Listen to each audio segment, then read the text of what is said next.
It's been a hectic morning across the NFL, and if you're a Chicago Bears fan, you've got even more reason to stay locked in.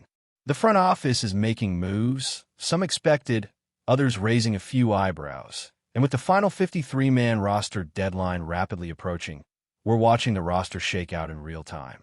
The Bears have just made 4 additional cuts as they trim the roster. And while some of those moves feel like procedural footnotes, at least one of them could have real implications for the early part of the season. But that's just scratching the surface. We're also hearing rumblings about a potential trade involving Cam Robinson. And yes, the Bears might be in that conversation. Plus, there's buzz around pass rusher Zadarius Smith. Could he be the missing piece for a defensive front that still hasn't inspired much confidence? Let's dive into everything happening at Halas Hall. This morning, the Bears continued cutting down their roster, releasing 4 more players. Ricky Stromberg, J.P. Richardson, Luke Elkin, and Tano Pasino are all out, at least for now. Stromberg, a center, is one of those guys you could see circle back to the practice squad. He didn't really stand out in preseason action, but with Doug Kramer still on the roster and interior offensive line depth always at a premium, it wouldn't be surprising to see Stromberg back in the mix on the scout team.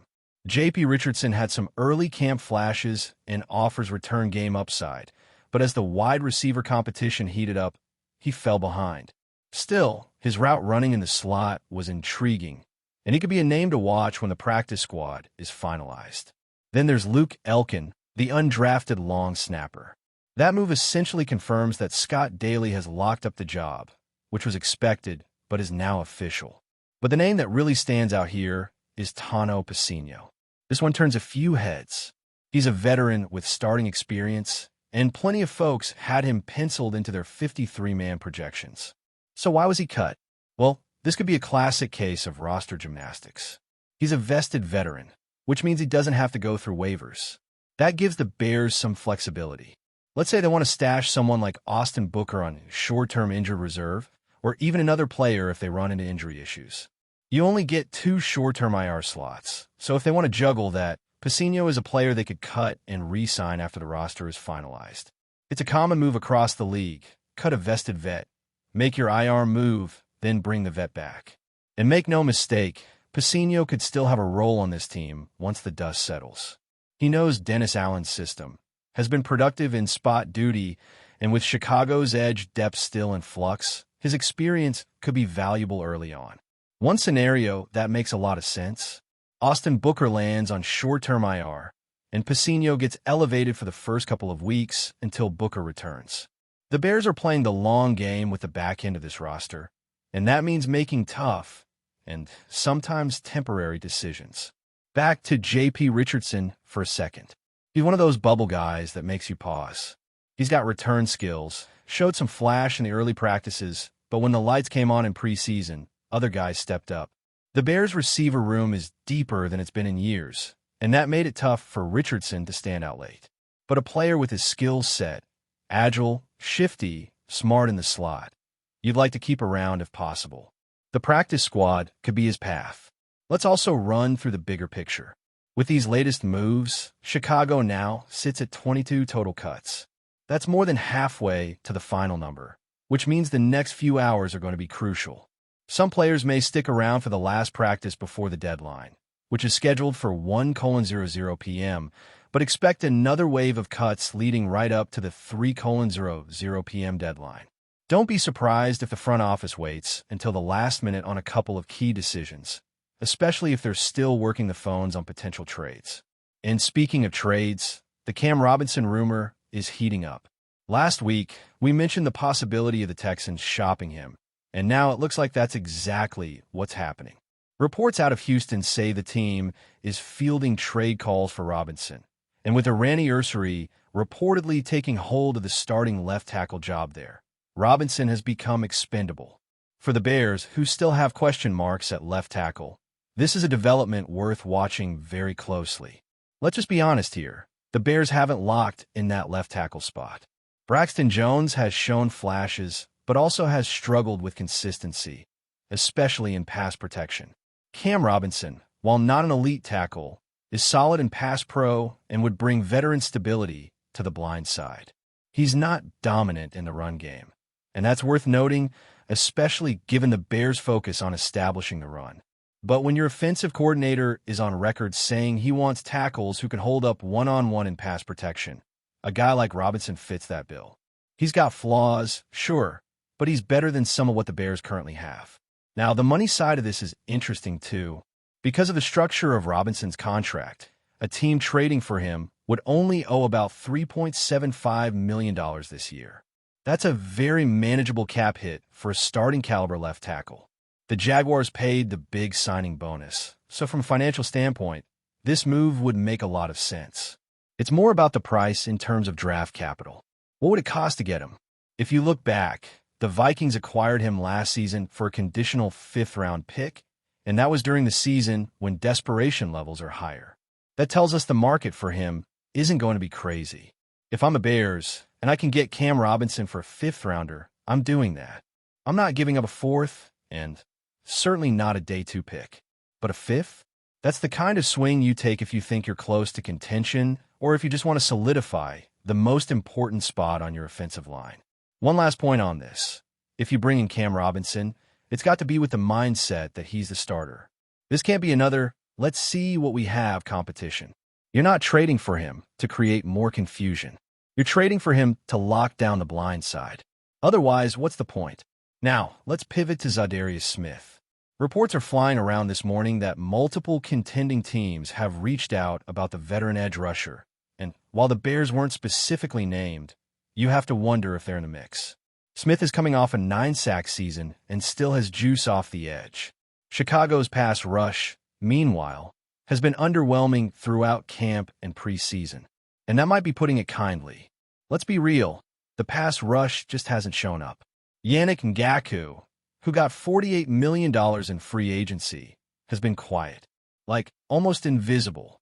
He barely made noise during training camp and didn't generate a single pressure in limited preseason snaps. That's concerning. Montez Sweat looked promising early, but he also came up empty in preseason action. Adding Zadarius Smith would not only give you a proven veteran, but a legitimate threat that offensive coordinators have to game plan for. He's not the same player he was at his peak, but he's still disruptive and plays with an edge. He brings swagger, and this defense could use that right now. Also worth noting, he's a free agent. You don't have to give up a draft pick to get him. It's just about money and fit. And let's be honest, if you're the Bears and you think you have even an outside shot at making noise this year, you can't roll into week 1 hoping your pass rush magically figures it out. Because that's not how the NFL works. You win in this league by getting to the quarterback, and if you can't generate pressure with your front four, you either have to blitz more than you'd like or you get picked apart in coverage. Adding Smith makes your life easier on multiple levels. He helps your young corners. He helps your linebackers. He raises the floor of your entire defense. You're not trying to make every single move this offseason, but when a player like this is out there and your roster clearly has a hole, you've got to at least make the call. And again, it's not like Smith's asking for $10 million. At this point in the offseason, guys like him are looking for the right fit and a chance to contribute. The Bears should be in that conversation. There's a theme developing here with all these moves and rumors, and it's this. The Bears are not standing pat. This isn't a front office content to ride it out with what they've got. They're looking for ways to improve, whether it's through cuts, trades, or free agent pickups. They're playing the margins. They're managing the bottom of the roster. They're watching the waiver wire. And if a veteran like Zadarius Smith or a potential upgrade like Cam Robinson is available for the right price, don't be surprised if Ryan Poles makes a move. While the bigger names and potential trades dominate the headlines, the heart of this roster crunch is really about those fringe players, the ones fighting tooth and nail to grab one of the final roster spots. And the Bears still have around 13 more roster moves to make before the cut-down deadline. That leaves the door open for more surprises, more strategic IR stashes, and more back-and-forth maneuvering. One thing's for sure, it's going to be a long day at Hallis Hall. So, who else could be on the chopping block? Let's talk surprise cuts, because while Tano Pasino was a bit of a soft shock, there are still a few players hanging on the edge of the roster who might not make it through the day. Take a look at Kieran Amagaji. The rookie has potential, and some projections even have him sticking on the 53-man roster. But he's also been banged up, and availability matters right now. If the Bears think he won't be ready for Week 1, maybe that opens up a temporary spot for someone else. Amegadjie could slide to IR after the final cuts and be brought back later. It's a risky move, but one that lets the team hang on a long-term upside while managing short-term needs. Then there's Roscoe Johnson. Now, before anyone panics, let's be clear, cutting Roscoe outright would be borderline shocking. But he is hurt. So is Travis Homer. Neither played in the final preseason game, and the Bears may decide to place one of them on short-term injured reserve to create space. That's not a move you make lightly, especially with a young back like Johnson, who showed real promise last season. But it's on the table, especially if the team wants to keep a guy like Kareem Blasingame or go heavier at wide receiver or tight end. Dominique Robinson is another name that's getting attention in these late hours. The former fifth-round pick has shown flashes over the last 2 years, but has struggled with consistency. You'd think he was safe, especially with the cut of Pacino, but you never really know with these back-end roster guys. Robinson still has traits, length, bend, motor, but traits only take you so far if production doesn't follow. If the Bears are truly trying to compete now, they may prioritize experience and reliability over upside and hope. Jalen Walker is a bit of a wild card. He's made some noise recently and appears to be building momentum. Special teams value could be his ticket, especially if the Bears want to go heavy on linebackers who can contribute across all 4 units. But as we've seen time and again, late surges in camp don't always guarantee a roster spot. If another linebacker becomes available via waivers, or if a veteran cut from another team catches Chicago's eye, Walker could be in trouble despite his strong finish. Then there's Daniel Hardy. He's shown effort and physicality, and with how thin the edge group is, you'd think he's in. But again, the Bears are evaluating not just who can play now, but who can contribute meaningfully over a 17-game season. If they see Hardy as more of a depth guy who doesn't offer a true rotational ceiling, he might get the axe.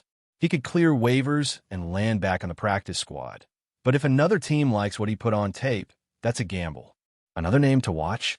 Devin Duvernay. The wideout didn't appear in the last 2 preseason games, and that's raised some eyebrows. Sometimes that's a sign the staff has seen enough and already made a decision in his favor. Other times, it means something is off. Maybe it's injury. Maybe it's just being passed on the depth chart. Either way, the Bears will have a decision to make at wide receiver, and with guys like Maurice Alexander pushing, Duvernay could find himself on the outside looking in. At the end of the day, this is about building a winning roster. Not just a collection of talent, but a group that can survive 17 weeks of battle. That means depth. That means durability. That means flexibility. And in a season where expectations are quietly rising in Chicago, they can't afford to settle. Every position has to be sharpened. Every backup has to be trustworthy. Every player wearing navy and orange needs to be ready to roll. So we wait. We wait for the next round of moves. We wait to see if Poles has another surprise up his sleeve. We wait to see if Cam Robinson becomes a Bear. We wait to find out if Zadarius Smith ends up in Chicago, or if the Bears let another proven veteran walk to a contender. And we watch closely as the final pieces of his roster fall into place, knowing that whatever happens today will set the tone for the rest of the season. No one said it would be easy, but this is the business. This is the grind. This is what it takes to go from promising to real. And if the Bears want to be taken seriously in 2025, they got to make the right calls today. The margin for error is gone. It's go time. Before we continue, don't forget to subscribe to our channel and give this video a like. Your support helps us keep bringing you the latest updates on our Chicago Bears. And don't be shy. Drop your thoughts on the news in the comments below. To replicate in a new environment. While players often move teams for professional football, lies a complex network of human motivations, regrets, and aspirations, which can have tangible consequences for teams, leagues, and the athletes themselves. Insinuations of Tevin Jenkins expressed regret, suggesting that his openness could act as a catalyst for reconfiguring offensive line strategies across multiple teams, particularly the Chicago Bears, who may see this as an opportunity to reassess their depth chart and explore potential reintegration scenarios. Analysts highlight that Jenkins' initial departure may have left gaps in cohesion, communication, and blocking schemes that were hard to replicate with replacements. And his public admission may force management to reevaluate not only the personnel, but also the overarching philosophy guiding player retention and team culture. Fans and media commentators alike are debating whether Jenkins' statement is a genuine prelude to a return or simply a candid reflection aimed at managing public perception and signaling dissatisfaction with his current situation, with speculation intensified by the timing of the admission in relation to trade windows, contract deadlines, and mid-season performance assessments. Conversations within the league suggest that other franchises are monitoring Jenkins' situation closely, assessing whether his emotional honesty indicates an opportunity for acquisition or a potential risk, depending on how a player balances personal sentiment with professional obligations. Meanwhile, coaching staff may interpret Jenkins' revelation as both a motivational signal and a tactical challenge, exploring ways to leverage his skills effectively if a reunion or new signing were to occur, while considering the dynamics of locker room integration and leadership roles among existing team members. From a narrative perspective, the unfolding rumors feed into the broader sports media ecosystem, where audiences are drawn to stories that blend human drama with strategic consequences, and Jenkins' situation offers a rich tapestry of both, merging the personal and professional dimensions of football. The psychological dimension cannot be ignored, as Jenkins' internal conflict resonates with a broader discussion on athlete welfare, the pressures of high-profile transfers, and the emotional complexities underlying career decisions that are often framed solely in terms of performance metrics and statistical outputs. This narrative has already energized fan engagement, with social media speculation, fantasy league considerations, and commentary threads amplifying the discussion, turning Jenkins' reflection into a phenomenon that transcends a single team or player and engages the collective imagination of the football community. Sports commentators are emphasizing the need to understand the situation beyond superficial narratives, examining the interplay between regret, motivation, and potential performance outcomes, highlighting that a player's emotional state can materially influence game day execution and strategic adaptability. In addition, Jenkins' remarks may inadvertently influence other players contemplating career moves, prompting introspection and discussion about the balance between personal satisfaction, professional growth, and loyalty to established organizations, creating ripple effects that extend well beyond the immediate rumor mill. As teams, fans, and analysts digest the implications, the story continues to evolve, blending elements of human interest, competitive strategy, and league-wide speculation in a manner that maintains attention and keeps the NFL rumor machine operating at full speed, ensuring that Jenkins remains at the center of conversation for the foreseeable future.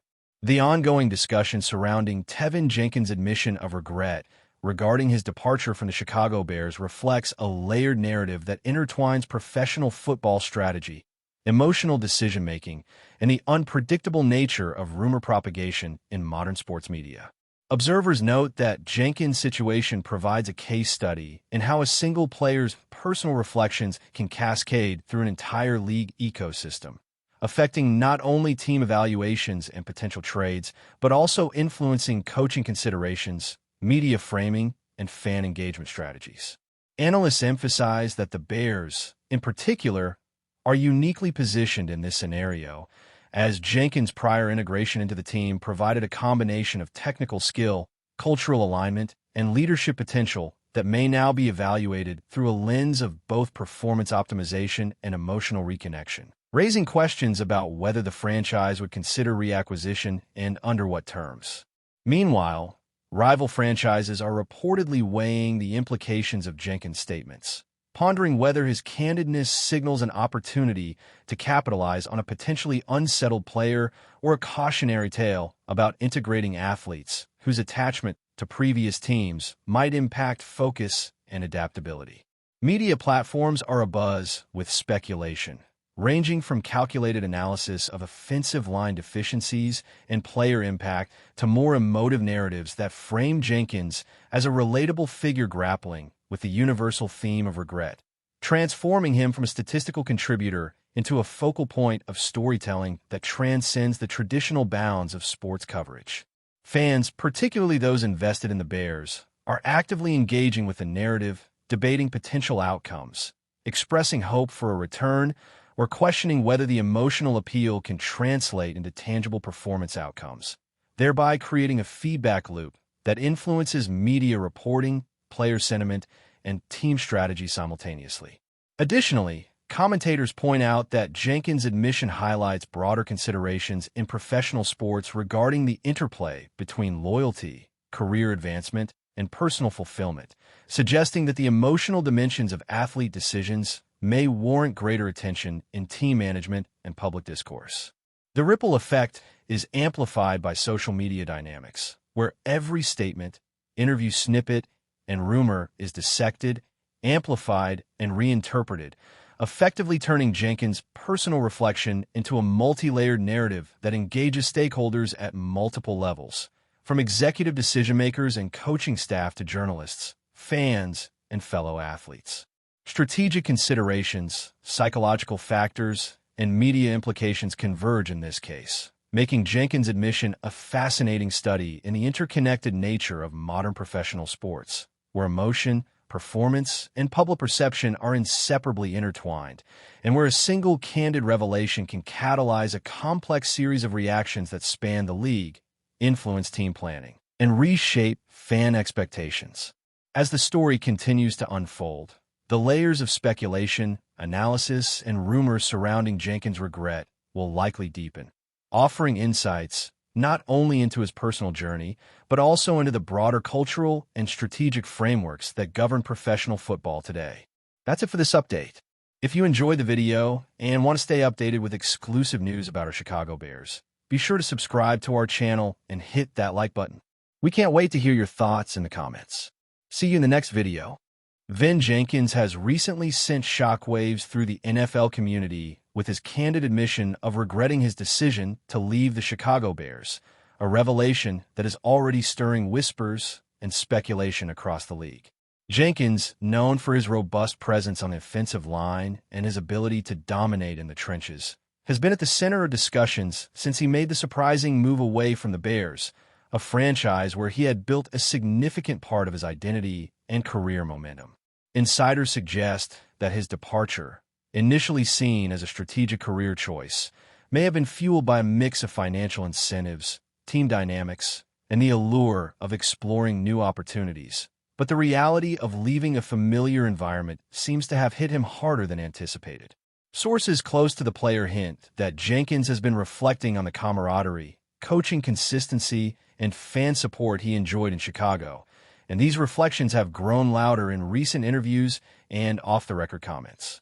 There's a sense among analysts that Jenkins' regret is not merely a fleeting sentiment, but rather a profound acknowledgement that leaving the Bears may have cost him more than just familiarity, possibly impacting his performance rhythm, his mental focus, and his overall comfort within a team structure that had previously complemented his style.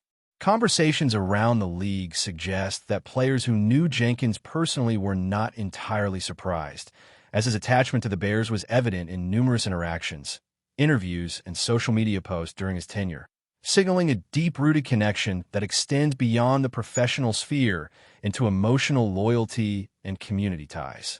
This revelation has already sparked a flurry of speculation about potential moves, trade rumors, or even a return to the Bears, with some insiders cautiously noting that such a decision would be complex, involving negotiations, roster evaluations, and salary cap considerations that could take months to navigate. Sports commentators and fans alike are dissecting Jenkins' statements with a mixture of intrigue and hope, wondering whether this admission is the prelude to a significant mid-season shakeup or simply a reflective confession from a player grappling with the realities of career choices in the high-stakes world of professional football. The ripple effect of Jenkins' candidness is evident not only among Chicago Bears supporters, but across the NFL, as teams gauge the potential implications of a player publicly questioning a major career decision, which inevitably adds layers of drama, anticipation, and strategy to the already dynamic landscape of the league. Observers are pointing out that the timing of this revelation, amid ongoing debates about offensive line strengths and player retention strategies, could influence contract negotiations, trade valuations, and even coaching strategies as franchises reassess how to attract and retain talent that is both skilled and emotionally invested. As the story develops, Jenkins' remarks are being analyzed for nuance, tone, and underlying motivations, with experts weighing whether his regret is rooted in personal dissatisfaction, team dynamics, or a broader reflection on his career trajectory and life choices beyond the gridiron. The Bears fan base, already vocal and deeply connected to their players, has responded with a mixture of empathy, curiosity, and optimism, speculating on whether this opens the door to a possible reunion or simply serves as a candid insight into the personal challenges athletes face when making pivotal career moves. As rumors swirl, insiders continue to hint that Jenkins' relationship with former teammates and the Bears organization remains cordial, but that any potential return would require careful negotiation, strategic timing, and alignment of interests on multiple levels, adding yet another layer to this intriguing off-season narrative that continues to capture the attention of sports media, fans, and analysts alike. The potential implications of Tevin Jenkins' regret ripple far beyond personal sentiment, creating a landscape rich with speculation regarding the future of both the player and the franchises involved, as his admission sheds light on the delicate balance between career ambition and loyalty that defines professional sports. Analysts point out that leaving a team like the Chicago Bears, where Jenkins had established not just his professional footing, but also a network of mentors, coaches, and supportive peers, is a decision layered with complexity that can affect on-field performance, off-field morale, and even public perception. The NFL ecosystem thrives on narrative, drama, and the human element behind athletes. And Jenkins' revelation has injected a new storyline that merges performance analysis with emotional resonance, highlighting the psychological dimensions of player decisions and the weight of attachment to a specific team environment. Discussions in locker rooms, media panels, and online forums speculate on whether Jenkins' regret could manifest in renewed motivation, shifts in training focus, or strategic gameplay adjustments, as players often channel personal dissatisfaction in a heightened performance, proving that emotion and skill can coexist in high-stakes competition. Meanwhile, sports executives are reportedly assessing the market impact of this news, considering how Jenkins' openness might affect his trade value, potential contract negotiations, and the interest of other teams, especially those that have historically sought players who display both talent and a willingness to publicly articulate personal reflections. The ripple effect extends to coaching staffs, who are analyzing how Jenkins' admission might influence team dynamics, locker room culture, and mentorship opportunities, particularly for younger players who observe veterans navigating career regrets and decisions with transparency and candor. From a fan engagement perspective, the story resonates deeply because it humanizes a professional athlete, transforming Jenkins from a purely performance-based figure into a relatable personality grappling with universal questions of choice, belonging, and consequence. Social media platforms have already amplified his statements, creating a digital echo chamber where theories, speculations, and hopes for a return to Chicago abound, blending sports commentary with narrative speculation in a way that further entwines Jenkins' personal reflections with league-wide storylines. Commentators are noting that such revelations often serve as catalysts for mid-season movements, even if purely symbolic, as teams consider both the psychological and technical benefits of integrating a player who has publicly expressed longing for a prior environment. Beyond the immediate rumor mill, Jenkins' confession opens broader conversations about career management in professional sports, the emotional stakes of player transfers, and the strategic considered ultimate impact on Jenkins' career trajectory, team strategies, and league dynamics remains an absorbing point of speculation for fans, insiders, and analysts alike.